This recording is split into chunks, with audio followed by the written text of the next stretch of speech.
You're watching Ramping Up Your English. This is segment 2 of episode 78. When I produced my first episodes of Ramping Up Your English, the unit was trains and railroads, and there was confusion among viewers. Wouldn't a language improvement program be about vocabulary, grammar, and syntax? Viewers would see prepositions, pronouns, and adjectives, not locomotives and cabooses. Well, the approach I take in helping intermediate English learners is called Content-based ESL. Now, I didn't make up the term, but I adopted it in my teaching for 3 main reasons. It excited the interest of students. It taught them academic content while they learned English. And it worked. Students advanced in their English skills.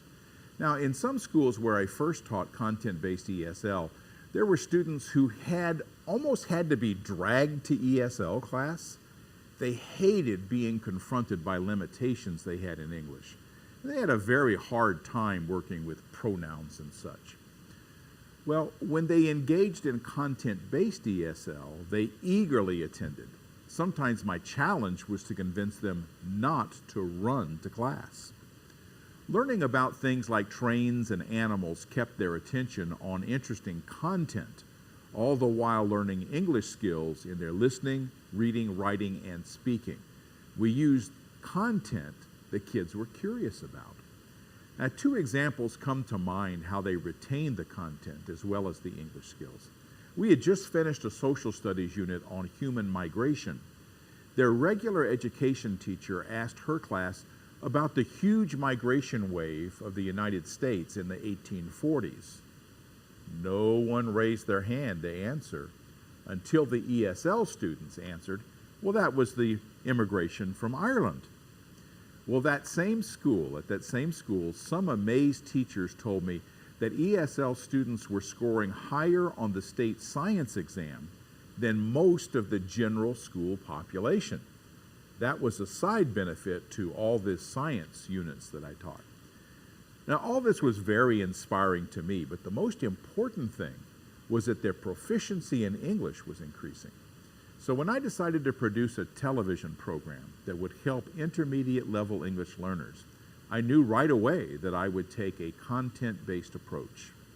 Now, years ago, I learned about a researcher who wanted to see the most effective way to teach English grammar to limited English learners. Now, the thing is the question, which sequence was the most effective in teaching the grammar? Well, this grammar expert was crushed to see the results, that it wasn't the grammar that made the difference. He had to dig deeper into his research, and he had to invent some terms to communicate what the research told him. That researcher was Stephen Krashen, and his research indicated that several factors made a difference in learning a second language. One he called comprehensible input, which means that if a learner can understand a little of what they hear and read, they can add to their knowledge of the language by figuring out what they didn't know. Now, much of this happens unconsciously. Krashen also found that emotional safety played a huge role in improving language proficiency. He coined the phrase affective filter to describe how social pressure and the stress of producing new language on demand actually decreased the function of the brain in learning a second language. Now, from my own struggles in learning Spanish as my second language, I could relate to both of these research findings. That's why my Spanish proficiency grew as I read Spanish and participated in conversations about real things in life. I also related to the emotional risk of using my very limited Spanish. Focusing on academic content freed me from this stress and resulted in greater learning. Many subsequent researchers found evidence that backed up Stephen Krashen's findings, and one of those researchers came up with the term content-based ESL. Her name was Virginia Collier, and her research showed that content-based ESL was the most effective ESL model. Now, some research since then has indicated some limitations of this approach. Researcher Susana Dutro asserts, among other things, that content-based ESL often results in more content teaching than language teaching. Well, I found that she was right in some ways. I found that some direct instruction in language functions really had advantage for learners of English, so I mixed that instruction in. I have to confess that academic content does trump language teaching sometimes. However, I don't think that's a bad thing unless it's overdone. Within a series of lessons, there are times when it's all content. I've done that with some of my episodes of Ramping Up Your English. The most helpful thing I learned from Dutro's research is the approach to approach much of English as language function that's involved. So you see in almost every episode a reference to the function of the language, such as comparing and contrasting or describing an object. Now, using the research of these investigators as well as my own experience in working with English learners, I'll continue taking a content-based approach. I'll use thematic content that's interesting to viewers and that has academic value. As a teacher, I've always learned new things as I teach a unit. It's amazing the way that there always seems to be something going on in the world that's related to the content that's being studied. Going into this unit on animals, I wasn't aware that 2018 was the year when so many actions to protect animals were in place. They were put in place 50 years ago. And 50 is a great number for an anniversary. This is the 50th anniversary of the Wild and Scenic Rivers Act. This act of Congress protects undammed rivers that run through wild country, protecting them from development and other disturbances. Of the 12 rivers that were immediately protected is the Rogue River in southern Oregon. Now, the Rogue begins near Crater Lake and flows westward toward the Pacific Ocean. Most of the water in the Rogue River comes from the winter snowpack. Snow that falls at high elevation melts during the warmer months. Snowmelt that seeps into the earth emerges as a spring. For the Rogue River, that spring is quite modest. The headwaters at Boundary Springs can easily be jumped across, but the modest spring soon grows in size. The river soon picks up momentum as water from the tributaries build into a rushing mass of water roaring through ancient lava flows.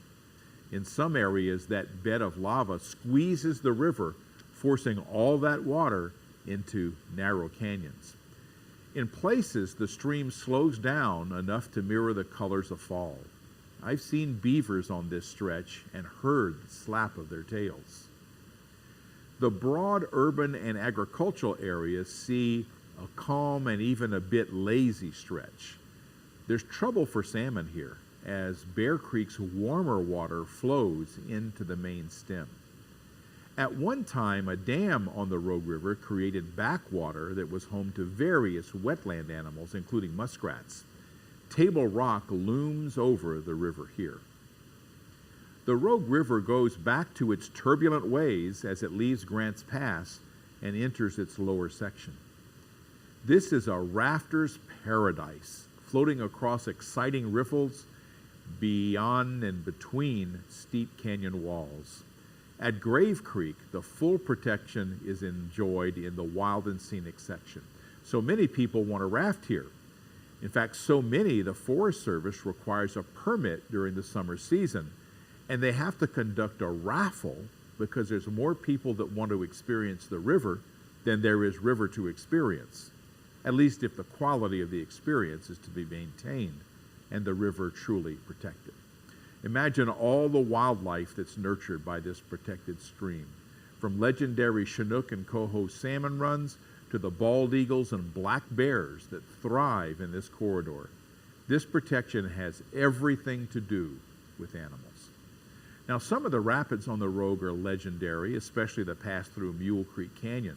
Some sites along the river are also legendary. And finally, the Rogue River meets the ocean at Gold Beach.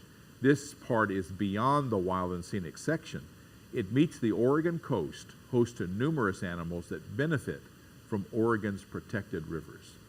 Now, the Wild and Scenic Act is just one of many landmark environmental measures that mark their golden anniversary during 2018. Add to that all the things happening now that affects animals, and there seem to be endless ways to build on the content learning that held your interest while your English skills get better and better. Now, there's lots of fun ways to extend your knowledge of animals. This book comes with a magnifying glass. It's entitled Wildlife Homes, Nature Search. So now I'm going to open it. Each page gives the reader something to search for in the picture of where the animal lives. This book features a large inventory of animals. Let me put this book, which does have that large inventory. It includes some basic information about each of the animals. It's entitled Animals Visual Encyclopedia. It contains excellent photographs, and it would be a good starting place for research on any animal it contains. If you're interested in places where animals live, this book by National Geographic is entitled Atlas of Natural America. You see lots of landscape photos and maps, all excellent quality, and a few animal pictures. My book reviews like this one barely scratch the surface of reading materials that's been published about animals. Your local library has shelves straining to hold all those books about animals. Spend some time there. You're sure to learn more. And if you don't live in a community with a good library, you may find some good material at a bookstore. You may find that you can afford books from a used bookstore.